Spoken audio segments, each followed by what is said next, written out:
안녕하십니까. 오늘은 기독교가 무속신앙처럼 보인다면 이라는 제목으로 한번 말씀드려보고자 합니다. 교인들이 자주 듣는 설교 중에 하나가 구하라 그러면 주실 것이요 두드리라 그러면 열릴 것이다 라는 마태복음 7장 8절에서 11절의 말씀입니다. 이 구절은 분명히 세상 삶에 지친 교인들에게 용기를 북돋아 주고 있는 것은 사실입니다.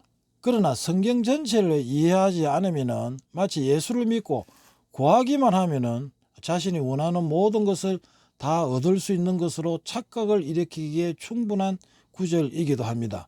더군다나 11절 말씀에 보면 너희가 악한 자라도 좋은 것으로 줄 알거든 하물며 하늘에 계신 너희 아버지께서 구하는 자에게 좋은 것으로 주시지 않겠느냐라는 구절은 자칫 잘못하면 기독교를 무속신앙으로 만들 가능성이 얼마든지 있는 구절이기도 합니다.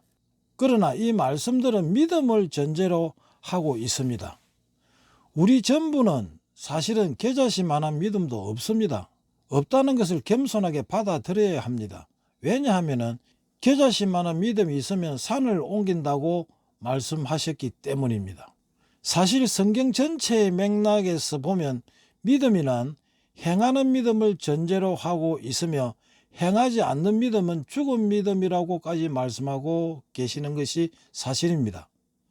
살아 움직이는 믿음으로 먼저 행동하고 구하라는 의미로 결론을 지을 수가 있겠습니다.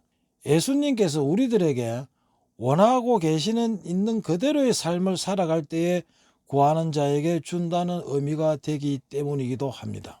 바르게 믿지 않고 성경대로 행하지도 않는 구겨진 종이와 같은 믿음을 가지고 위선과 교만이 가득한 채로 자기가 소원하는 것을 얻으려 한다면 귀신을 믿고 복 달라는 구판과 무엇이 다릅니까? 무당들도 귀신을 쫓아내고 우리가 보기에는 불가능한 일들을 이루어내고 있습니다. 예를 들면 신내림 구판에서 보면은 그 시퍼런 작두 위에서 맨발로 펄쩍펄쩍 뛰는 것이라든지 모르게 숨겨놓은 물건을 내림굿하고 난 뒤에 어김없이 찾아내는 것 등을 볼 수가 있습니다. 만약 목회자가 시퍼런 칼날 위를 맨발로 걸어간다면 우리 교인들은 하나님의 은총을 입었다면서 추종자들은 난리법석을 떨 것이 분명합니다. 이 말에 사실 오해가 없기를 바랍니다. 사실 장로들의 기도나 목사들의 설교 중에는 교인들에게 너무 복만을 추구하는 설교와 기도를 하고 있는 것을 우리가 알 수가 있습니다. 믿으면 복받는다. 복종하고 순종하면 복받는다.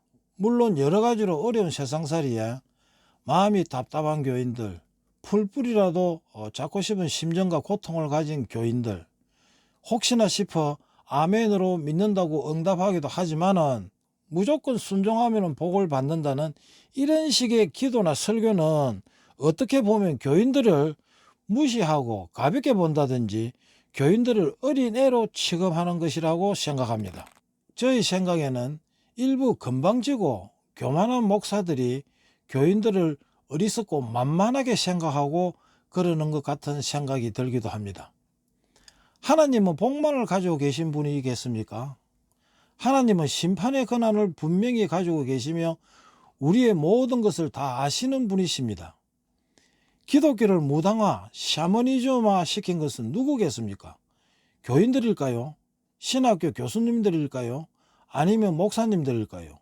확실한 것은 성도들은 아니라는 것입니다. 그렇게 만든 사람들은 바로 목사들입니다. 결코 성경에서는 그냥 복을 주신 경우는 없습니다. 무엇인가 행동을 아버지 하나님께서는 요구하시고 난 뒤에 그 사람의 행위에 따라서 축복하신 것을 우리가 알 수가 있습니다. 그러면 성경 지식에 해박한 목사님들이 그것을 모를 리가 없는데 왜 기독교를 무당식 종교로 만들어가는 것일까요? 그것은 가만히 생각해 보면 돈하고 밀접한 관계가 있다고 생각합니다. 장로든 목사님들이든 그들에게는 돈 없고 가난한 사람들이 많이 만나러 와야 하는 것입니다. 예를 들면 제가 곤란한 처지에 있는데 기도를 좀 해주십시오. 어떻게 하면 될까요? 괴롭습니다. 잠을 못 이루고 있습니다.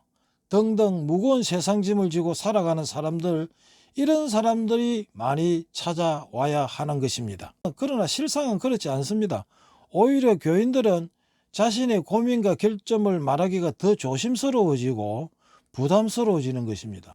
자신의 고민과 어려운 형편과 어려운 사정을 말하게 되면은 그 말의 참된 의미는 온데간데 없고 하지도 않은 말이 군사리부터 교회 내에 소문으로 퍼져 있는 것을 알게 됩니다. 그렇게 되면은 정신적, 물질적으로 도움받는 것은 하나도 없고 오히려 정신적으로 마음의 상처만 받는 교인들이 얼마나 많습니까? 그리고 교회에서 사람 차별은 왜 그리 심한지 정말 제가 생각해도 차별을 심하게 하는 것을 볼 수가 있습니다. 없는 사람이 있는 사람이 따로따로 만나고 있는 것을 우리가 볼 수 있지 않습니까? 과연 교회가 그렇게 등급을 나누어서 사람들도 만나야 되는 것입니까? 과연 우리가 겸손하고 평등한 교회가 맞습니까? 말을 함부로 하여 남의 가슴에 못 박는 경우도 얼마나 많습니까? 그것은 죄가 된다고 생각합니다. 세상 사람들의 눈에는 교인들은 이익이 없는 곳에는 냉정하고 남에게 손해도 주지 않을 뿐더러 결코 남에게 이익도 주지 않는 사람으로 평판이 나 있습니다. 교만하고 진리도 피 한 방울 안 나오는 사람으로 교인들이 세상에 비춰지고 있다는 것을 우리가 알아야 합니다. 이런 나쁜 것들에서 교인들이 자유로울 수 있겠습니까? 교인들이 이웃을 생각하고 이웃을 사랑하는 것이 아니고 오히려 이웃을 무시하고 없는 자를 더욱 억누르는 말을 함부로 하고 있다는 것입니다. 정말 가슴 아픈 일입니다. 이런 은행의 불일치 속에서 복 주시옵소를 수백 번 수천 번 기도를 외친다고 하여서 하나님이 과연 응답을 하시겠습니까?